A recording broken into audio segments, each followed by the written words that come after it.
In this lecture segment, we're going to talk about graphing data.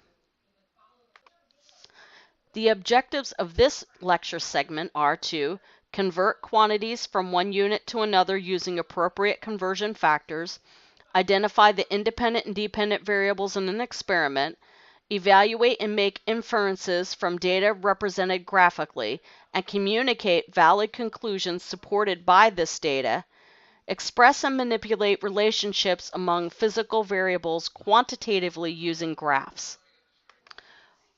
Let's go ahead and answer the pre-assessment questions. Which of the following unit conversions is correct? Pause the video now and select your answer. Put it in your notebook, please. Number 2, a marble was dropped from varying initial heights and its final speed measured. Identify the independent and dependent variables in this experiment. Go ahead and record them in your notebook. Pause in the video. Question number 3. As the marble falls farther, its speed A. decreases, B. increases, C. remains constant. Go ahead and record your answer in your notebook, pausing the video if you need to. Here are the physics terms for this unit: conversion factor, variable, independent variable, dependent variable, model. Please make sure you know the definitions of all of these words. If you don't, please record them in your notebook and make sure you study them every night. The equation we're going to use for this unit is speed is equal to d divided by v, or v, which represents speed, is equal to d divided by t, or distance divided by time. When solving physics problems, you may need to convert units to make them consistent. Click on the unit conversion calculator on page 54 of your online textbook. How many meters are in 1 mile? How many kilograms are in 1 solar mass? How many hours have you lived by your 18th birthday? So what you're going to do is you're going to type in the numbers into the converting calculator that you see there on your online textbook. Once you enter those numbers, they'll come up on your calculator, and you should have ended up with 1,609 meters for the first answer, 1.99 times 10 to the 30 kilograms for the second answer, and 158,000 hours for the third answer. Again, please remember, this calculator is great to use when you're doing homework or classwork assignments, but you will not be able to use this on the test, and you will not be able to use this on the AP exam. Don't worry though, there's very few times when you're going to have to convert units like this. When solving physics problems, the units you use must be consistent. You need to be able to convert units to make them consistent. So for instance, if I need kilometers and I have meters, or if I have meters and I need kilometers, I have to use one of these two conversion factors that you see on the screen. 1 kilogram divided by 1,000 meters is equal to 1. So you're effectively multiplying one number by the number 1, which gives you that number. It just is going to have different units. So to convert a quantity from one unit to another, you're going to multiply it by this conversion factor.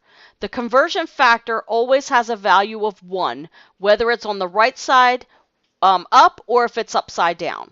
So 1 kilometer divided by 1,000 meters is equal to 1,000 meters divided by 1 kilometer, which is equal to 1. As you can see in the chart, these are examples of conversion factors for length. So 1 inch divided by 2.54 centimeters is equal to 1. 1 mile, we just found out, is equal to 1,609 meters, and so on and so on. Go ahead and take a look at this chart, pausing the video so that you can really understand how large and how small things are and how they're related to other numbers. To convert from one unit to another, you're going to multiply by the conversion factor, which again, like I said, equals 1. So if we want to get meters into miles, we would take 3,200 meters and multiply it by 1 mile divided by 1,609 meters. That gives us 2.0 miles. Pick the conversion factor that lets you cancel the unit you don't want. and end up with the unit that you do want.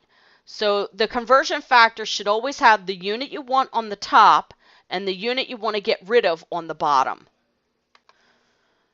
Use the conversion factor shown to the right to convert 12 inches to centimeters. Go ahead and pause the video now and record this in your notebook. Let's go ahead and check your work now. You take the 12 inches that you want, you multiply it by the factor of 2.54 centimeters divided by 1 inch.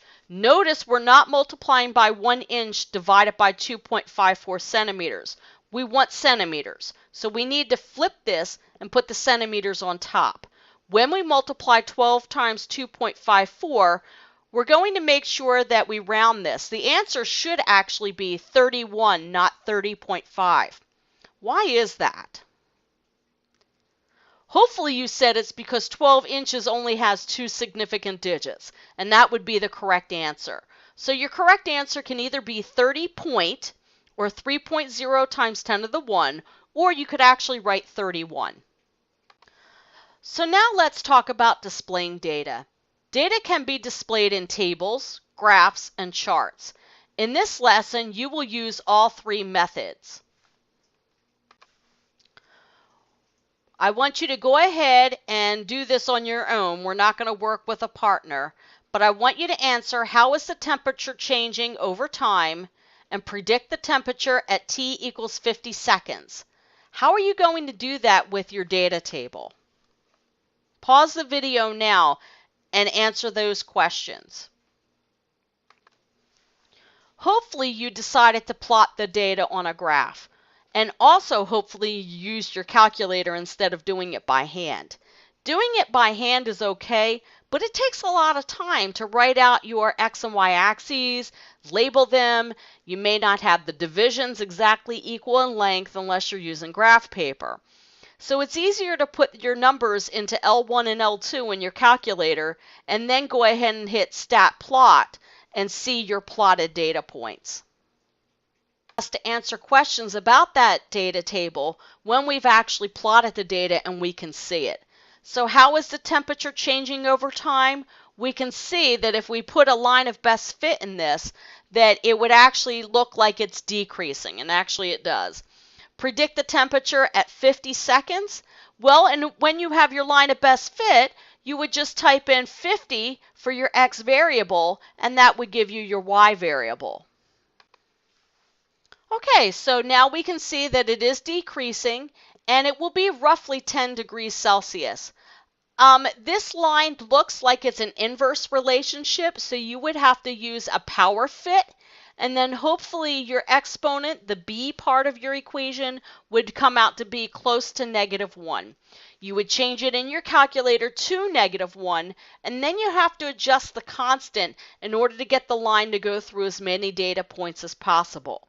Once you do that, then you use that equation, you substitute in the 50 seconds into the equation, and that gives you about 10 degrees Celsius as your answer. An experimenter may choose to manipulate one variable, which we call the independent variable, to determine how this will affect another variable, which is the dependent variable. This can be done by the experimenter choosing to record speed over a certain time interval. Notice here, the independent variable will be time, and the dependent variable is speed. We're going to plot the independent variable on the x-axis. The dependent variable, which is speed, is plotted on the y-axis. Now let's test your knowledge. Louise measures the air temperature at noon every day for an entire year. She wants to graph her findings. Which is the independent variable and which is the dependent variable? Go ahead and record this in your notebook now. Pause the video if you need to. Looking at the graph, we know that the x-axis is the independent variable. That would be the day of the year. Your vertical is air temperature, and that's your dependent variable. It is important to read the scales on the x and y axes when interpreting a graph. Which of these graphs shows a greater change in energy?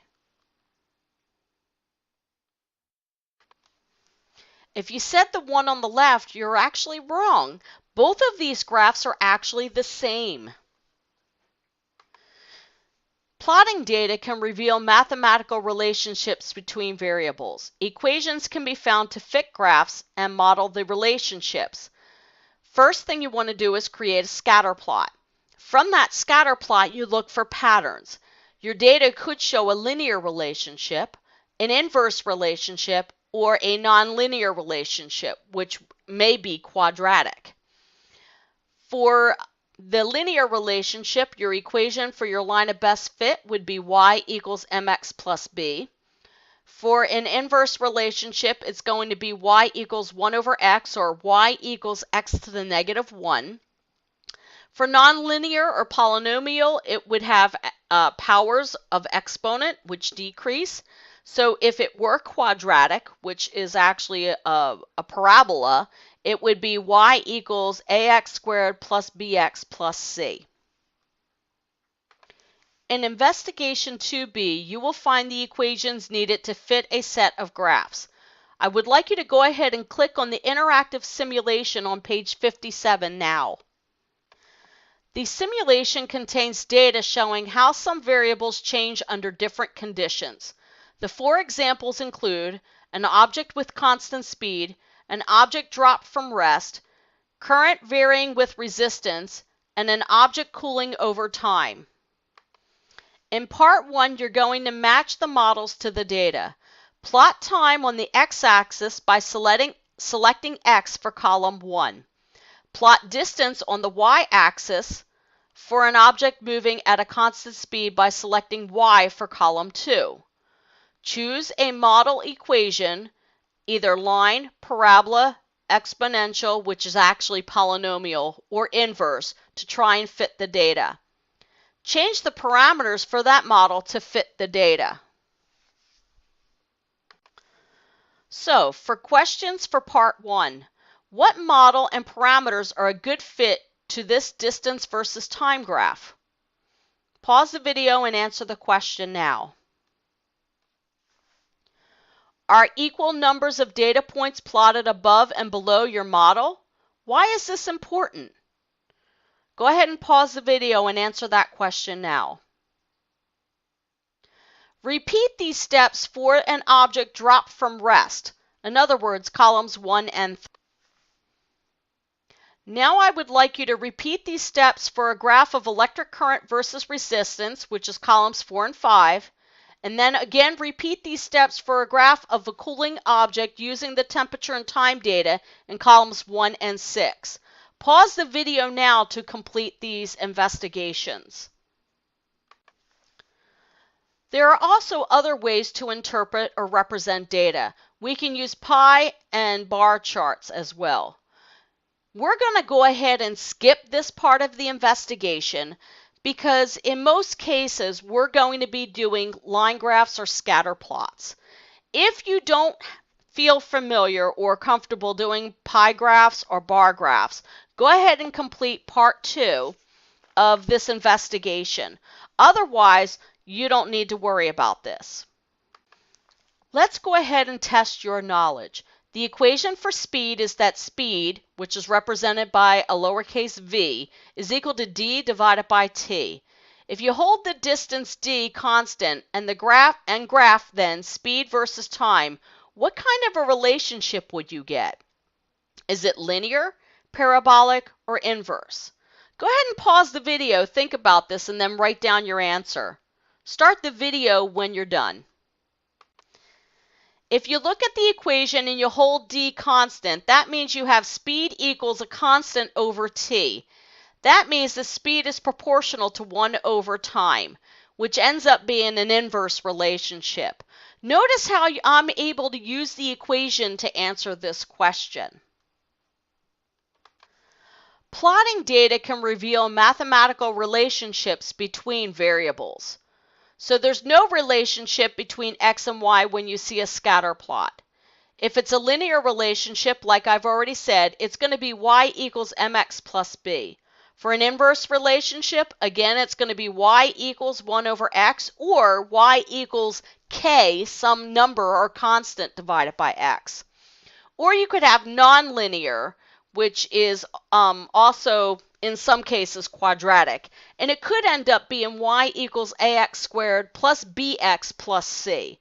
In most cases, that's the equation we're going to get in physics, especially in kinematics.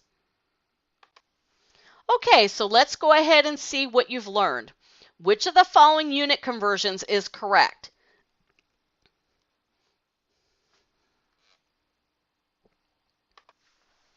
The correct answer is B. Now let me explain to you why B is the correct answer. If you look at the units of all of the other things that we have for A and for C, we end up with feet squared over inches. That's not going to give you one unit conversion to another. That's giving you multiple units. Also for C, same thing. We end up with inches over feet squared. That's not going to give us the answer we need. So we only want it to be one type of unit. We don't want multiple kinds of units when we're doing a conversion. So the correct answer has to be B. The marble was dropped from a varying height and the speed was measured. Identify the independent and dependent variables in this experiment. Go ahead and record your answers. Again, remember the independent variable is on the x-axis, the dependent variable is on the y-axis. As the marble falls further, its speed, A, decreases, B, increases, C remains the same. Select your answer. In this case, as you can see, the number increases as you increase the height. So therefore, it increases. If you have any questions about this lecture, please go ahead and write them in your notebook. Remember to ask me when class begins the next time you see me.